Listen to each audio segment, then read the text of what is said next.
আমার কাছে যেটা ভালো লেগেছে যে তুমি আইয়ুব বাচ্চুকে অনুসরণ করো নাই, তুমি তোমার মতন গিয়েছো, তোমার মতন ভুল হোক শুদ্ধ হোক হোয়াট এভার ইট ইজ, তুমি গিয়েছো তোমার মতো করে। আমার কাছে ভালো লেগেছে, তুমি যথেষ্ট সুরেও গিয়েছো, শেষের দিকে একটু এদিক ওদিক হয়ে গেছে, যাই হোক সেটাও হতে পারে।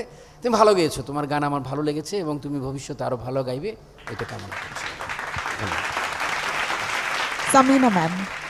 আমার তো আমি প্রথমেই বলে দিলাম, আমি তো দাঁড়িয়ে তোমাকে জানালাম এই জন্য, মানে এত ভালো করে তুমি গানটি তুলেছো। শুধু তাই নয়, তুমি যে ফিলটা দিয়ে গাইলে, যে তোমার বাসায় কি তোমার মা আছে? হ্যাঁ আছে আছে। মানে মায়ের সঙ্গেই, মা বাবার সঙ্গেই থাকো? হ্যাঁ আমার বাবা মারা গেছে তো, তাই মায়ের সাথে সারাক্ষণই। মায়ের সাথে নিশ্চয়ই একদমই খুবই খুনসুটি আদর সব কিছুই মায়ের সাথে, না? সেটা বোঝা যায়। আসলে মা জিনিসটাই এমন, মা জিনিসটা যে আমরা তো যখন একটু বড় হয়ে যাই তারপরে শুরু হয়ে যায় আমাদের অভিমান, রাগ, সমস্ত যত কিছু সব মায়ের সাথে। শুরু ছোটোবেলায় আই লাভ মাই মাদার, তারপরে 15 বছর পর আই হেট মাই মাদার। হ্যাঁ, উফ, মা বেশি কথা হ্যাঁ বলে। মা বেশি কথা বলে। I hate my mother, I hate my family, আমাকে কেউ বোঝে না। হ্যাঁ, শুরু হতে যায় এগুলি। তো মা যে কী জিনিস সেটা আবার যখন বয়সটা বাড়তে থাকে 40-এর পর আবার বুঝতে থাকি। তা আমার মনে হয় যে আমরা মাকে কিন্তু সবসময় বলতে পারি না, খুব লজ্জা লাগে, মা তোমাকে ভালোবাসি।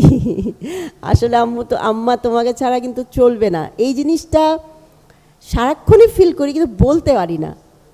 তোমরা আজকে যেও বাসায় গিয়ে বলো তো, মানে লজ্জা পাবো আমি জানি, তবু একবার বলো মাকে ধরে, আম্মা আসলে তোমাকে সত্যি খুব ভালোবাসি, এটা বলো। হ্যাঁ, ভালো লাগবে। আর তোমার লাস্টে যেটা তুমি যে ডাবল ট্রিপল টেম্পোতে যে করলে, আম্মা যান আম্মা যান আম্মা যান আম্মা যান, হ্যাঁ, একটা জায়গায়ও মিন্টু ভাই আপনি তখন হেডফোনটা খুলে ফেলছিলেন, আমি তো তখন মাইনটলি শুনছি যে ওই ইয়ে করার জায়গায় কোনো বেসুরা হয়নি, একটা জায়গায়ও ওর বেসুরা হয়নি। আম্মা যান আম্মা যান আম্মা যান আম্মা যান আম্মা যান, এই জিনিসটা যে করলো কোনো সুরে ভুল হয়নি। যার জন্য যার জন্য আমি মানে দাঁড়াতে বাধ্য হয়েছি তোমার জন্য। অসাধারণ, ভেরি গুড, আরও ভালো হবে অনেক। বন্যা ম্যাম।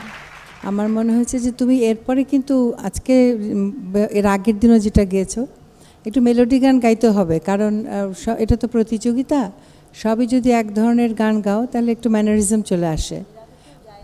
জায়দিন, হ্যাঁ, কিন্তু কাজে ওই ধরনের একটু সফট গান কেমন আসে গলায় সেটাও একটু দেখতে হবে। আর মোটামুটি ভালোই লেগেছে। ধন্যবাদ, তোমার জন্য শুভকামনা। বসতে পারো, আমরা রেজাল্ট পরে পাবো।